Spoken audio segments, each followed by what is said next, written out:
हाय अम्मी, ये सब हाथ से क्यों कर रही हो? मिक्सी पड़ी है ना अंदर?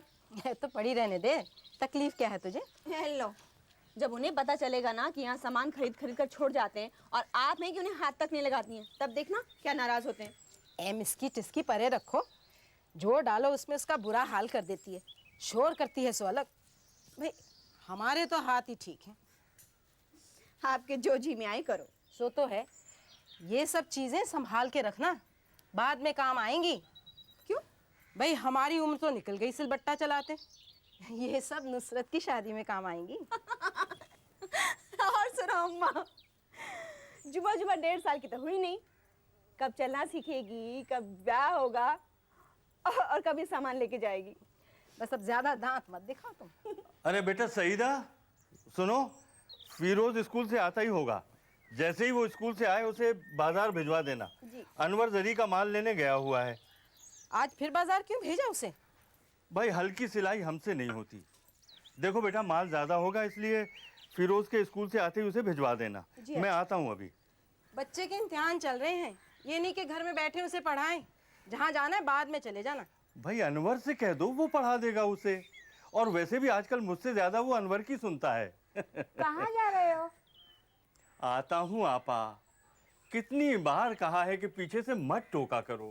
श्रीरंगपुर मुंबई से 3 घंटे दूर तटीय इलाके पर बसा एक छोटा सा कस्बा।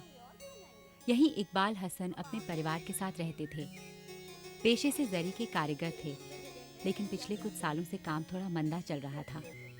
फिक्र इसलिए नहीं थी क्योंकि उनका बड़ा बेटा जहीर विदेश में नौकरी पेशा था और बकायदा घर पैसे भेज दिया करता था। इकबाल हसन जी। कौन कौन है घर में? क्या बात है साहब? तलाशी लेनी है। चलो जल्दी जल्दी जल्दी। तलाशी किस बात की साहब? चल तलाशी किस बात की लेना है साहब? कुछ बताता हूँ बताता हूँ। क्या हुआ? बताइए। क्या कर रहे हो? अंदर क्यों जा रहे हो? क्या हो रहा है? अंदर क्यों जा रहे हो? हम शरीफ लोगों का कह रहे हैं। इधर देखिए, ढूंढ ये इसको खोल। क्या खोल, इधर क्या है देख। क्या देख रहे हैं? खोल के देख। ये खोल, ये अलमारी में क्या है देख। इसको खोल, इसको खोल। कुछ नहीं है उसमें साहब, कपड़े हैं। इसको देख, इसको खोल। ये अलमारी खोल। कुछ नहीं है। यहाँ पर क्या है? ये खोल रहे हो अलमारी खोल। इधर नीचे क्या है देख, देख इधर।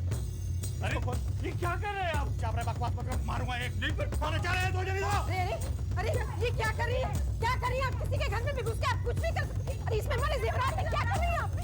अरे आप क्या कर रहे हैं? ये इधर क्या है? बाजू वाले कमरे में कुछ मिला, आप देखिए। क्या है? हाँ साहब, क्या है? कहाँ मिला?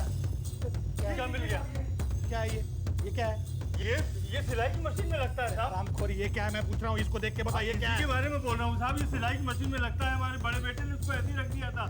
होशियारी दिखा रहा था। बताइए अच्छे से बता क्या है? बड़े बेटे ने ऐसे ही रख दिया था शोपीस के वापस। देखिए औलाद हरामखोरी करता है। ये सब क्या कर रहे हैं आप? क्यों कर रहे हैं?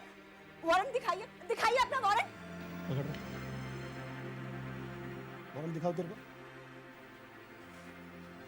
वारंट दिखाओगे तुम?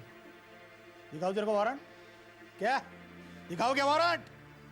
अब्बा, अम्मी, अरे बेटा जल्दी से जाओ, महेश्वर चाचा को बुला के ला। इधर इधर इधर इधर, छोड़ उसको, छोड़। कहाँ जा रहा तू? वो महेश्वर चाचा को बुलाने। क्या नाम है तेरा? फिरोज हसन इकबाल। फिरोज हसन इकबाल। इधर बाप तो लगता नहीं है। इधर बाप है कायबे से। साहब कैसी बात कर रहे हैं आप? बीच में नहीं बोलना, बहुत मारूंगा। हाँ, तेरा एक भाई है ना, छोड़ उसको, छोड़। तेरा एक भाई है कि नहीं? हाँ, कहाँ है वो? मालूम नहीं साहब अभी स्कूल से आया, उसे क्या मालूम? मैंने इसके बड़े भाई को बाजार भेजा है सामान लाने के लिए। फिर बीच में बोला, ए पकड़, इसको पकड़। हाँ, तेरे भाई को बुला के लेके आ। सुन दे, जा इसके साथ। तेरे भाई का नाम क्या है? अनवर। वो अनवर जानवर कौन है ना, उसको लेके पुलिस स्टेशन पहुंच। चल निकल। लेकिन आखिर बात क्या है साहब? कुछ बोलो तो सही। बिना कुछ बताए इस पर क्यों परेशान कर रहे हैं आप? हम बीच में बोलता है, चल तेरे को पुलिस स्टेशन में दिखाता हूँ। ये सबको लेके आ, वो हथियार लेके चल, हथियार लेके चल। बताइए कि क्या है? चल पता चल जाएगा। चल बताओ तो साहब, क्यों परेशान कर रहे हैं हम? इंस्पेक्टर अजय पारेख के चार्ज में हुए इस रेड की कोई वजह नहीं बताई गई। न सिर्फ घर के सामान की तोड़फोड़ की गई, बल्कि इकबाल हसन के साथ साथ उसके परिवार की औरतों को भी जबरदस्ती गिरफ्तार कर लिया गया। साहब मेरा नाम महेश्वर सामंत। तो साहब ये अचानक सारे परिवार को। पुलिस कार्रवाई है, कुछ नहीं बता सकते। चलो अपने घर जाओ। ए चल साहब ऐसे क्या हो गया? इनको अंदर ले रहे। इनको हसन भाई को मैं 30 साल से जानता हूँ साहब। अंदर ले। अरे साहब सिर्फ वजह ही तो पूछ रहे हैं ना, ऐसा क्या कर रहे हैं इन साहब ने कि पूरे परिवार को ले जा रहे हैं? इतना पूछने का हमारा हक है या नहीं? इनके घर में रॉकेट लॉन्चर का सामान मिला है, हथियार मिले, समझा? अभी अपने बुड्ढे को घर पे लेके जा। चल नहीं साहब ये सही नहीं है सर। ए चलो अपने घर। चल। इस घटना का ताल्लुक उन धमाकों से था जो मार्च 1993 को मुंबई में हुए थे। अचानक हुए इन बॉम्ब ब्लास्ट ने पूरे देश को झंझोड़ दिया था। बेकसूर मरने वालों में सभी कौम के लोग थे और हर फटते हुए बम के साथ साथ आपसी विश्वास और भाईचारे की दरारें और भी बढ़ती जा रही थीं। इन धमाकों से प्रशासन और पुलिस सख्ते में आ गई और पूरी मुस्तैदी से छानबीन शुरू हुई। जवाबदेही की आड़ में इधर उधर अंधेरे में हाथ पैर मारे गए और कई बेगुनाह उनकी इस अंधी छानबीन का शिकार बने। इकबाल हसन और उसका सारा परिवार उनमें से एक था।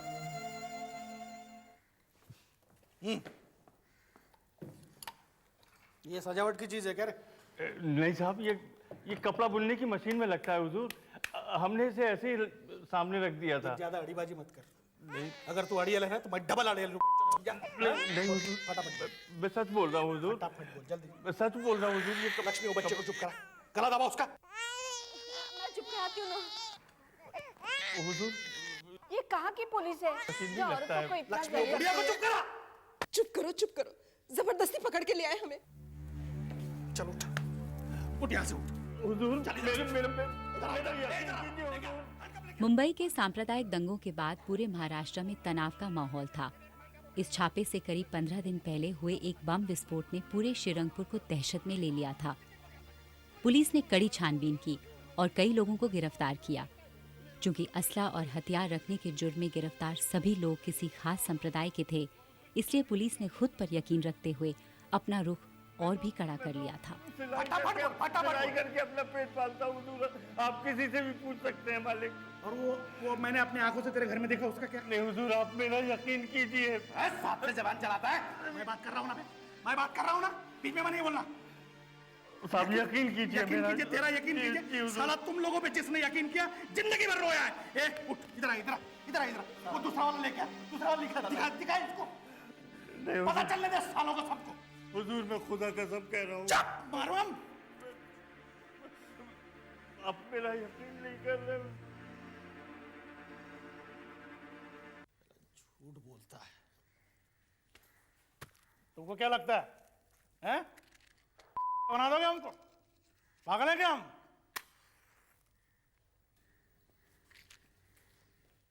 ले गया साहब, कॉल।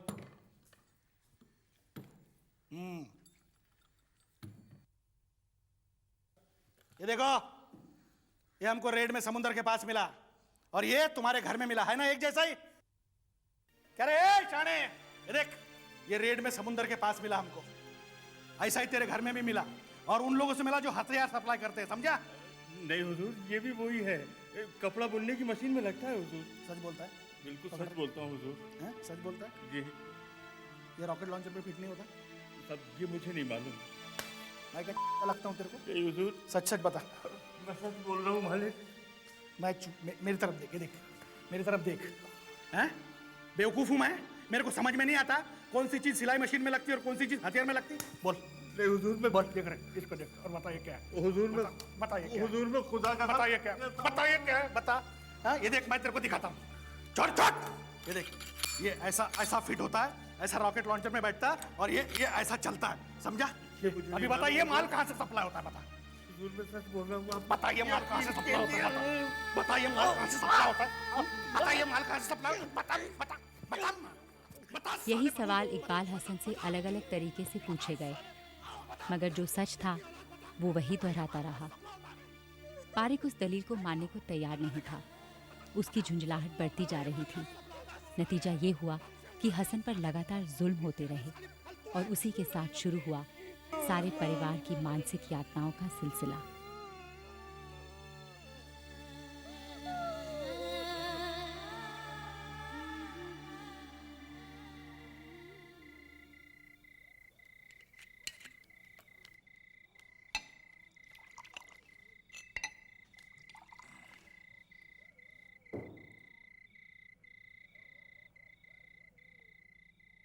उन पर जो गुजर रही थी उससे सब डरे और सहमे हुए थे। ये जानते हुए भी कि गलतफहमी के चलते उन्हें ज़बरदस्ती बिठाए रखा गया है, कोई कुछ नहीं कर पा रहा था। धीरे धीरे घुटन बढ़ने लगी और आखिरकार हसन के मंझले बेटे अनवर का सब्र खत्म हो गया। आखिर क्यों बिठा रखा है हम इधर? जाने क्यों नहीं देते? मैं बड़े साहब से बात करना चाहता हूँ। अरे बड़े साहब का ऑर्डर है, चुपचाप वहां बैठे रहे। कुछ नहीं खाया, पानी तक नहीं पिया, उस बेचारी के पास तो बच्चा है। क्या चाहिए तुझे? हैं?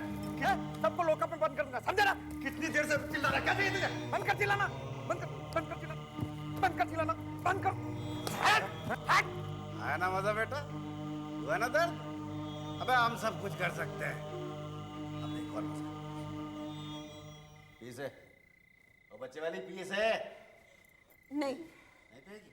नहीं पिएगी तो उसकी हड्डी पसली एक हो जाएगी। पी से। नहीं माँ, नहीं पीऊंगी। मार साले को। अरे पी ले, उसकी जान लेने पे केस नहीं है, पी ले। नहीं पीऊंगी। सर फोड़। मार साले को। अरे मार। अरे क्यों, उसकी जान लेने पे तो नहीं, पी ले इसे। नहीं। करे हड्डी पसली एक कर। मार साले को। हट ना। हट। हट। चुप। ये बात है। हट। मत मारो। हट बोलो। मत पीटो उसे। क्या चाहिए तुझे? मत मारो, मैं कहती हूँ मत मारो।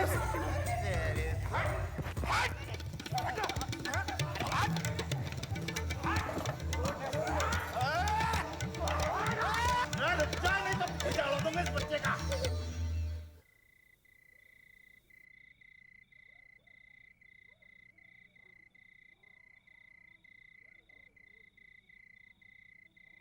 आप फौरन कुछ कीजिए सर। हसन साहब को अचानक ही घर से ऐसे उठा लिया सर। बहुत भले आदमी है वो, खासी इज्जत है उनकी सर।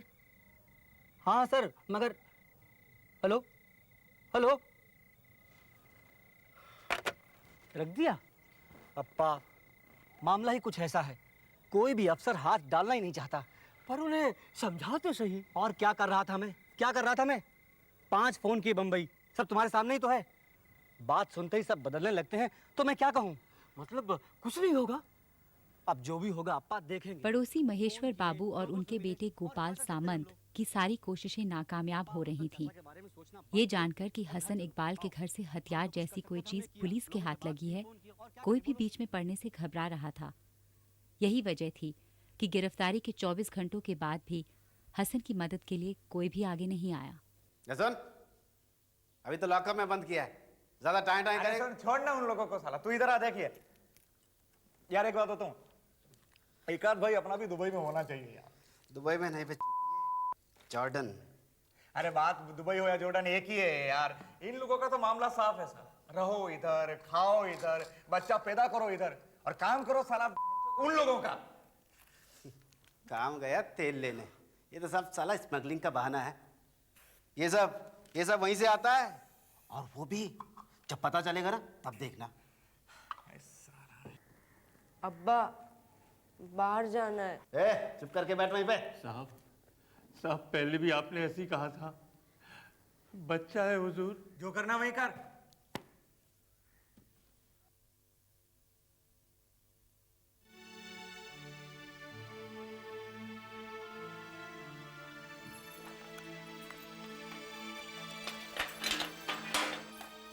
चल रहे, आजा। साहब, अरे आना। साहब बच्चा है आजा, साहब। आजा। स्कूल जाता है तू? हाँ शाबाश, अभी बैठ यहाँ पर, बैठ। बैठना।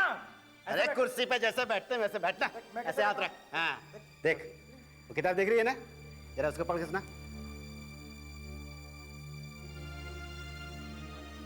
हमारी भाषा में पढ़, हर बात समझ में आनी चाहिए। पढ़ पढ़, बराबर समझ में आनी चाहिए, पढ़ना उसको। जो भी पढ़ता है सब समझ में आना चाहिए, समझा ना? सही से बैठ। हमारी भाषा में पढ़, पढ़ पढ़। चल पढ़ना उसे। ठीक से पढ़, पढ़ पढ़ पढ़ पढ़, इसे देख। पढ़।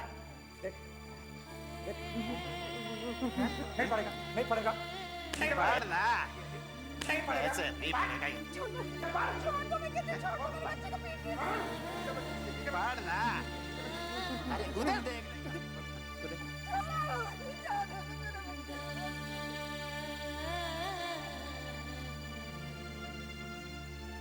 इसी बीच गैर कानूनी हिरासत की बात छुपाने के लिए औरतों को अलग कोठरी में बंद कर दिया गया। चूंकि पुलिस को सच्चाई जानने के लिए कानूनी कागजात की जरूरत थी, इसलिए 14 अप्रैल 93 को हसन और उसके मंझले बेटे अनवर को कोर्ट में पेश किया गया। यहाँ हसन के पास मौका था कि सारी सच्चाई साफ साफ कोर्ट को बता दे, मगर उसके पूरे परिवार को खत्म करने की धमकी दी गई थी। इसलिए चाहकर भी हसन कुछ कहने की हिम्मत नहीं कर पाया। लिहाजा असला और हथियार की बात उगलवाने के लिए उन्हें 14 दिनों की रिमांड की सजा सुना दी गई। बच्ची को चुप करा साहिदा, वरना आके तमाशा करो। करो अम्मी, चुप ही नहीं हो रही। ये क्या चाचा लगा रखी है, पूरा खाना सर पे उठा रखा है, तो क्यों नहीं कराती इसे? साहब 1.5 साल की बच्ची है, दोपहर से कुछ खाया नहीं। अरे हम कुछ नहीं जानते ये सब। अभी अभी दूध पिला के चुप करा देते हैं। हाँ हाँ, पिला पिला, हाँ दूध पिला इसे, पिला।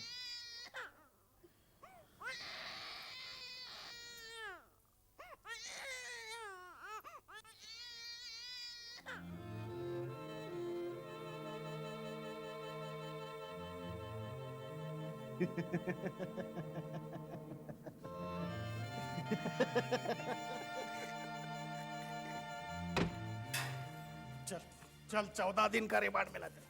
कितना? 14 दिन का रिमांड। देख, 14 दिन तक तू मेरे साथ है। हाँ, 14 दिन तक अगर तू मार नहीं खाना चाहता तो बोल दे, नहीं तो 14 दिन तक तेरे को भी मारूंगा, तेरे परिवार वालों को भी मारूंगा। बोल। कोर्ट से रिमांड ऑर्डर मिलने का मतलब था पुलिस को अच्छी तरह जांच करने की छूट मिल गई थी। अब इंस्पेक्टर पारेख ने पहले से भी ज्यादा सख्ती से पूछताछ शुरू की। कोठरी के दूसरी तरफ से सिर्फ चीखों की आवाज सुनाई देती रही और कोई कुछ नहीं कर सका। धीरे धीरे बहते आंसुओं में और बहते खून में फर्क कम होता जा रहा था। उन्हें किस बात पर इस तरह परेशान किया जा रहा था, ये वो समझ नहीं पा रहे थे। पुलिस हिरासत में एक एक लम्हा 1-1 साल से कम नहीं था। इसी वजह से तो लोग पुलिस से नफरत करने लगते हैं। बैठिए, आपको तो पहले ही मेरे पास आ जाना चाहिए था। हैदर साहब, अखबार वालों का ख्याल कहाँ पहले आता है, मगर आप फौरन कुछ कीजिए और इस बात को सारी दुनिया को बता दीजिए, तभी शायद कुछ होगा। आप फिक्र मत करिए, मैं फौरन छानबीन करता हूँ। ये हमारे स्टाफ फोटोग्राफर हैं, मैं इनके साथ अभी फौरन वहाँ पहुँचता हूँ। जल्दी पहुँचिए, पता नहीं उस बेचारे पर, उन औरतों पर, उस दूध मुहे बच्चे पर क्या क्या मुसीबतें आती होगी। मैं पता करवाता हूँ, आप फिक्र मत करिए। अच्छा, नमस्ते। जी नमस्ते। महेश्वर बाबू मानते थे कि हसन और उसके परिवार की खबर अगर अखबारों के जरिए सरकार तक पहुंच सके तो कोई न कोई रास्ता जरूर निकल आएगा। उन्हें यकीन था कि हैदर अली, जो श्रीरंगपुर के अखबार के मुख्य पत्रकार थे, उनकी मदद जरूर करेंगे।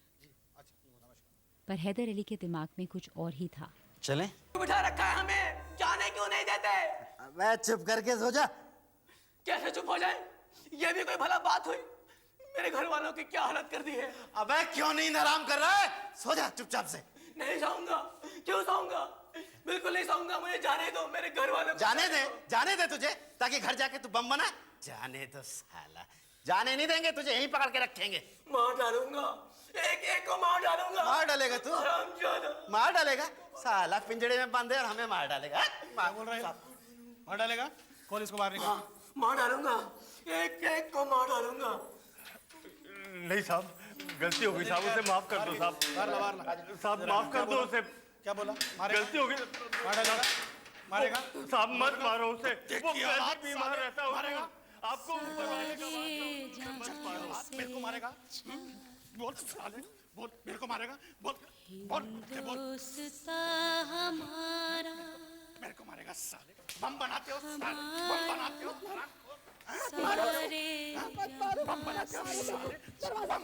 मत मारो, वो कमजोर है, बीमार रहता है वो। साले बम बनाता है। बुलबुले इसकी, हम बुलबुले इसकी, कुछ नहीं किया। ये गुलस्ता हमारा मेरे को मारेगा साले, मार, मेरे को मारेगा साले। बम बनाते तुम्हारी तो हम बुलबुले इसकी, मेरे बच्चे को मत मारो। ये